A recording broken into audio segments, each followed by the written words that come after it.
C'est qu'à ma place, je suis un maillon de l'organisation. Car même si la lutte est infime ici, elle est. Car il ne fait aucun doute. De résister, c'est aussi accepter de vivre. Ce mot, qui avait un sens puissant face à l'envahisseur, n'a rien perdu de sa vigueur. Nous nous sommes arrêtés. J'ai posé mes mains sur ses épaules. Tu vois, Madeleine, quand j'ai peur de me sentir écrasée par tant d'horreur, je regarde vers la France et je pense à mes camarades qui se battent là-bas. Après, je me sens forte. Madeleine Maïfra m'a dit merci. Je n'oublierai jamais ton message.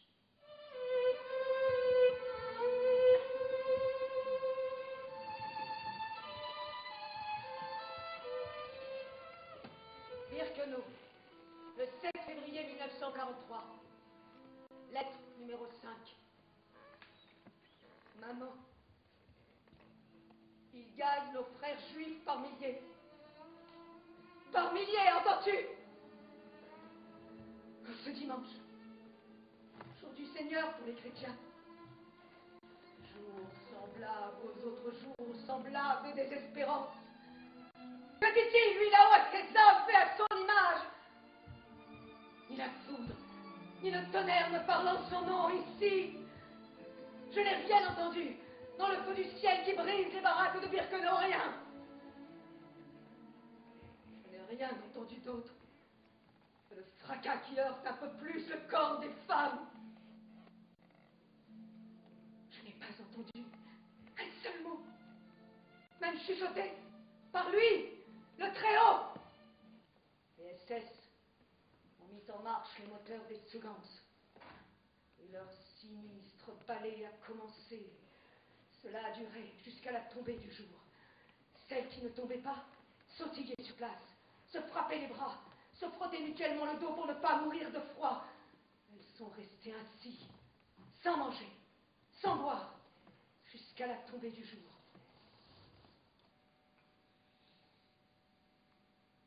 Je les ai vues, impuissantes. Ces femmes, mes amis, mes sœurs, mes camarades, courir, trébucher sur la neige, tenter de franchir l'entrée du camp sous le coup des SS mâles et femelles d'une haine hystérique. Je la revois, mon avis, notre Maria, si grande, si digne et déterminée, qu'elle en imposait aux gardes. Il ne fait pas bon se frotter aux femmes touchées dans leur dignité. Qui est parti? Là-haut, la fumée des 14 cheminées d'Auschwitz vacille dans l'albâtre du ciel.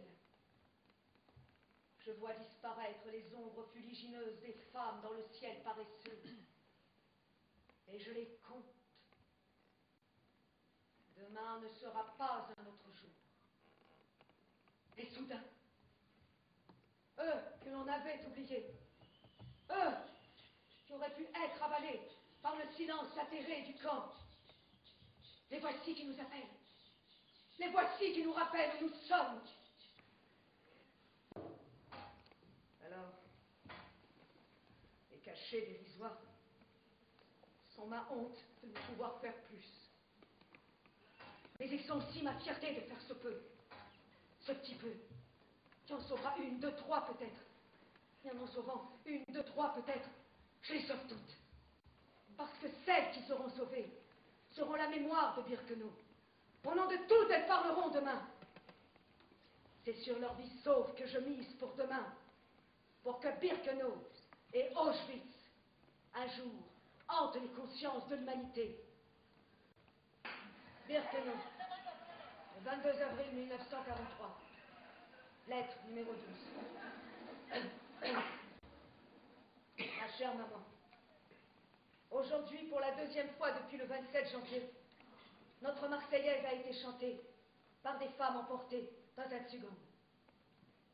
C'est le seul chant que nous ayons entendu ici, hormis les concerts que sont obligés de faire les déportés juifs les mardis et les vendredis. Peut-être un jour, la Marseillaise perdra sa force. Mais que toujours on se souvienne que des femmes emportées à la mort dans un tsugang l'ont chanté pour rester debout. Que ma colère jamais ne m'abandonne. Que ma colère me donne le courage de continuer de vivre et de voir la terreur folle des regards. Que ma colère me fasse supporter la vision des corps épuisés de ces femmes à garde.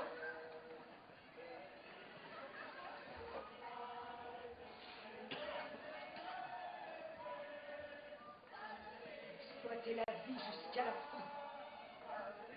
Exploiter la mort aussi. Quelle que soit l'issue de cette guerre. L'Allemagne, demain, sera riche et arrogante. Et elle voudra oublier Auschwitz. Oublier Auschwitz? Qui parle d'oublier Auschwitz? La Bochie aura des comptes à rendre au monde. Elle est morte. Au petit matin de ce 10 mai 1943. L'air est léger et l'espoir habite mon cœur. En fait, il y a élu domicile depuis toujours. Vois-tu, Sherman, je connais la souffrance, mais pas la tristesse. Je trouve la vie si grande et si belle.